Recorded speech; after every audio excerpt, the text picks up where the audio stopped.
Hey, good morning. Good morning. It's Dace, and we're heading out to Trade, Tennessee. I wanted to show you something. It's cold. It's like 12 degrees this morning. That's our creek. You know it's cold when running water freezes. And that's where that house once stood too, by the way. Yeah, we got Frozen Creek. Missing house, Frozen Creek. I got Dave Perry behind me. He's driving a Ford. We won't hold that against him.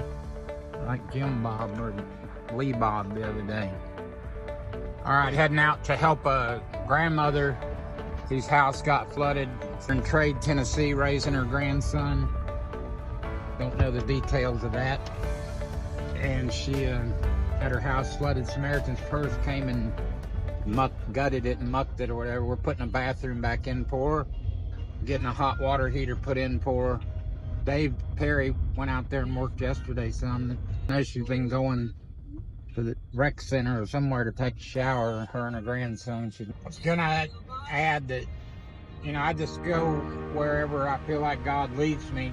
There's plenty of work here in Watauga County and plenty of need, but there's plenty of need in other counties, and I pray about where to go. I've worked in 6 counties, and today will be 2 states. There'll be 7 counties in 2 states that gotten to go help and make a difference. I'm going to Lowe's though. My happy place is Cracker Barrel, as some of you know. My other happy place is Lowe's Hardware. Hey, good to see you. Nice Traco. Nice Dodge truck. Buenos dias. All right, look at that. Gotta buy some shark bite fittings for this lady's new hot water heater. What do you say, Shadrach? Hey, buddy. What are you doing? All right, how you doing? I said, what are you doing? Oh, what am I doing? Well, I'm following you. Okay, well, I'll try to follow the Lord. Well, good. Then we're going in the right direction. We're headed to the shark bites. Look at there, kids. Uh-huh. Need a 4-pack. There we go. That's the ticket. All right. See you out at Lori's house. Welcome to Tennessee. Oh, yeehaw. Hallelujah. Wish I was going all the way to Nashville.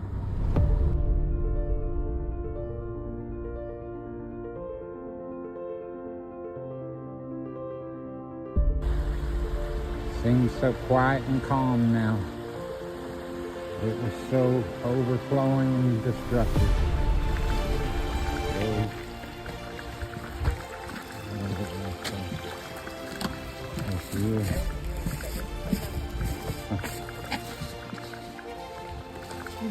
Good morning. How are you? I'll make you look good. Lori, what happened here? Well, we got hit by Helene. So we've drug out, had the insulation pulled up from underneath the house, mud come into the back half. So we got most of that cleaned up, the carpet ripped out. The smell was horrific. Still have rock and sand everywhere. Looks like World War III's gone off. Were you here? Yeah, I raised my grandson, so we were here, and prayed real hard for it not to come all the way up into the front half of the house when it started coming in. We had about 10 inches of mud through the back and took out half of the garage. Samaritan's Purse ripped up all the insulation up underneath the house where it had got pulled down from the water going underneath, I guess. David and I got a lot done, but I did have to run to the State Line hardware store, the David Miller, I think it is. I found a cool thing there. Thank goodness for Miller's Hardware. Shout out to Miller's Hardware at the State Line. I heard there's an attack cat in here. We'll find out. There's an attack dog.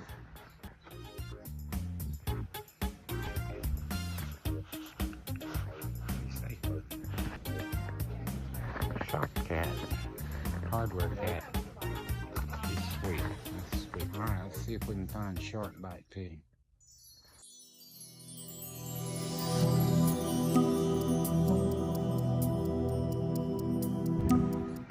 Just noticed this antique mall right up the road from Lori's. Pretty devastated. Piles of mess, trash. Parking lot all torn up. Man, that's sad.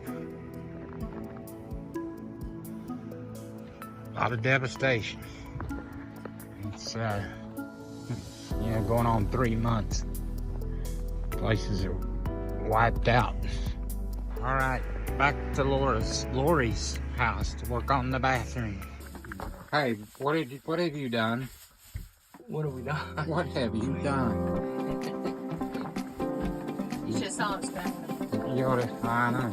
Well, we got some flooring down. We got the toilet back in. New hot water heater put in. Soon you will have a hot shower. No, I go into Mountain City. She hasn't bathed in months. No, she doesn't. Dave's got to go back to Tellico Plains, and I've got to go to Boone. All right, we'll be back. I'll be back. I don't know if you will.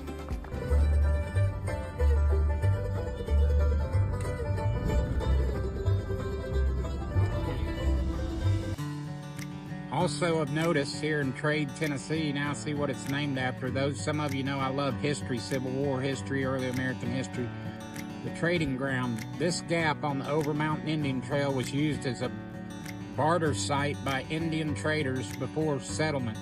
Later, Daniel Boone, James Robertson, and just a note, James Robertson helped found Fort Nashboro in 1780 in Nashville, Tennessee, and there's James Robertson Parkway in Nashville, Tennessee, where I lived for many years, and 3 of my children lived. So he came from North Carolina, Tennessee. Anyway, so later Daniel Boone, James Robertson, and other pioneers used the trade gap. This easternmost settlement is one of the oldest in Tennessee. Wow, that's cool. Daniel Boone was here, kids.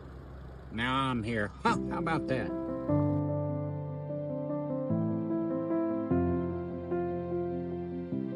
Well, good evening.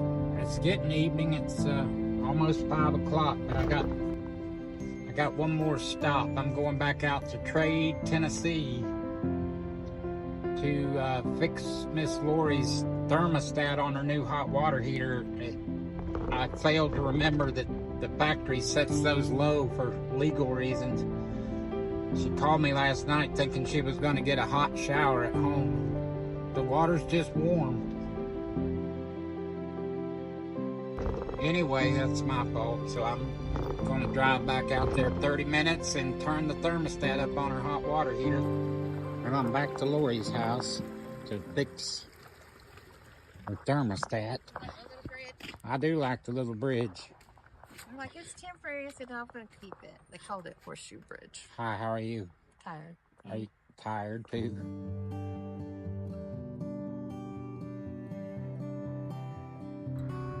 And just seeing something here crazy that you don't see every day. I'll have to turn the camera around. I like to throw a little fun. Speaking of throwing stuff, hold on a second. I've been thinking about getting a food truck, but man, I've changed my mind. I want one of these. Can you believe that? I literally saw this beside the road. I had to pull over and pretend like I wanted their card. That's the kind of thing I'm talking about, man. For those of you that are praying people, I know you're praying and praying for everybody and praying for me. I have not, in over 2 months, had to deal with any bodies, deceased bodies, but I sort of came close to it yesterday, enough to make me cry. I got a phone call from Mike, my contact that's heading the relief effort over in Bat Cave, telling me that they had a place over by Saluda, which is down below Bat Cave and below Chimney Rock, where they were clearing and cleaning, and they've had diver dog over there and hit on 3 places. And when I say that, I guess you know what I mean, where they think there's a body in a pile of mud and debris, and they found 3 of them, not bodies, but the dog, which that's what they do, found 3 spots that they flagged, and he was wanting me to bring a search and rescue team over and another dog to see if another dog would hit on the same space. And my friend Tammy from Sentinel Foundation, Banner Elk, working out of the airplane hangar over there, I know's run SARS teams and dogs, so I called her and she had a SARS team and a dog there when I called, and sent me 2 teams. So they're sending another dog out there to verify the spots before they start digging Sunday or Monday coming up, and I may or may not go. I don't know, it's about to make me cry now. It made me cry last night just thinking about it. You know, and I feel sorry for the people that have lost loved ones that have not recovered their bodies, so that would be the only redeeming thing about it. Anyway, pray for me, pray for them. Just pray for me to have emotional resilience and strength. As I always say, love you, appreciate you, thank you for the support, the help, the prayers, teams coming to help. If you can come and bring a team to do carpentry work, drywall work, heavy equipment operation, insulation under houses, that kind of thing's greatly needed. So we're pretty much in that stage with lots and lots of houses that have already been gutted and sanitized, and now building back the flooring, the drywall, the insulation, putting in new cabinets, that kind of thing. So come help us if you can. I've gone on a long time here. I better get off and